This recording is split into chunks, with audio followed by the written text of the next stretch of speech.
On est entouré de forces invisibles qui régissent absolument tout, de notre façon de marcher jusqu'à la danse des galaxies.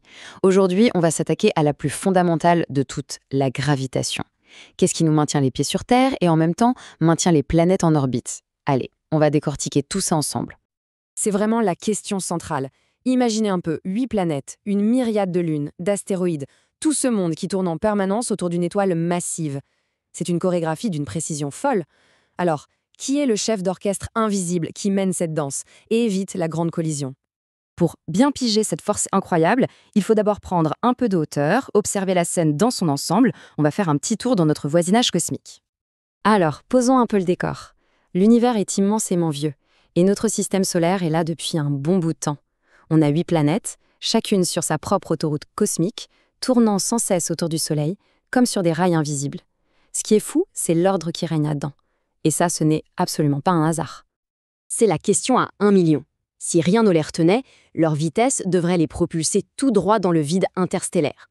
À l'inverse, si une force trop puissante les tirait, elles plongeraient directement dans le Soleil. L'équilibre est parfait.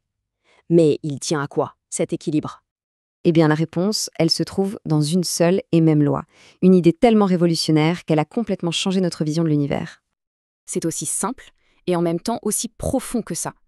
La gravitation, ce n'est pas un truc qui appartient à la Terre ou au Soleil. C'est universel. Chaque particule de matière dans l'univers attire chaque autre particule. C'est une propriété fondamentale de tout ce qui existe. Et ce qui est fascinant, c'est que cette attraction est mutuelle. Le Soleil, ce monstre de masse, nous attire. Mais la Terre, aussi petite qu'elle soit en comparaison, elle attire le Soleil en retour, avec une force qui est parfaitement identique. C'est un dialogue cosmique, pas un monologue. Voilà la fameuse formule d'Isaac Newton. Elle peut avoir l'air un peu barbare, mais l'idée est super simple. La force d'attraction, F, elle dépend de 2 choses. D'abord, la masse des objets. Plus ils sont massifs, plus ils s'attirent, logique. Et ensuite, la distance qui les sépare. Plus ils sont loin, plus la force faiblit. Et elle faiblit même très très vite. Pour qu'on se fasse une idée, regardez ce chiffre. C'est un 35 avec 21 zéros derrière. C'est la force, mais alors colossale, qui retient notre planète sur son orbite. C'est cette laisse invisible qui empêche la Terre de s'échapper et de partir à la dérive dans l'espace. Bon, c'est bien beau de parler des planètes, mais comment est-ce que cette force cosmique nous affecte, nous, ici, maintenant, dans notre quotidien? C'est une excellente question. On a tendance à penser que la chute d'une pomme et l'orbite de la Lune sont 2 phénomènes qui n'ont rien à voir. Et pourtant... Et voilà, le point crucial est là. Le poids, ce n'est pas une propriété de l'objet lui-même. C'est juste le nom qu'on donne à la force de gravitation quand un truc énorme comme la Terre nous attire. C'est la même force, mais vue à notre échelle. Comme la masse de la Terre et sa taille ne changent pas vraiment, on peut simplifier la grande formule de Newton pour nos calculs de tous les jours. On regroupe toutes les constantes en une seule valeur, qu'on appelle G, et ça rend les calculs beaucoup plus faciles. Et voici cette fameuse valeur pour la Terre. Ce chiffre, 9,81 newtons par kilogramme, c'est un peu la signature gravitationnelle de notre planète. C'est la force avec laquelle la Terre tire sur chaque kilogramme de matière qui se trouve à sa surface. Allez, on passe à une distinction qui est absolument essentielle. C'est une source de confusion très fréquente, mais une fois qu'on a saisi la différence, tout devient plus clair. Alors regardons bien la différence. La masse, c'est la quantité de matière qui constitue un objet. C'est une valeur qui ne change jamais, qu'on soit ici sur Terre, sur Mars ou au fin fond de l'espace. Le poids, par contre, ce n'est pas une quantité, c'est une force. C'est l'effet de la gravité sur cette masse. Et comme la gravité change d'un endroit à l'autre, le poids, lui, il est variable. Cet exemple est parfait pour comprendre. Un astronaute de 70 kg a toujours une masse de 70 kg sur la Lune. La quantité de matière en lui n'a pas bougé.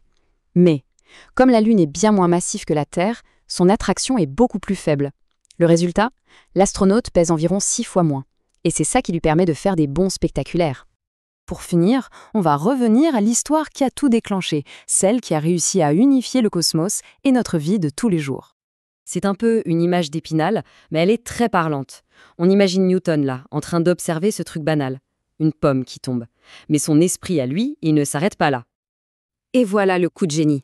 Là où tout le monde voyait 2 choses complètement différentes, lui, il a vu un seul et même principe. La pomme ne fait pas que tomber, elle est attirée par le centre de la Terre. Et la Lune? Eh bien, elle est aussi en train de tomber en permanence vers la Terre.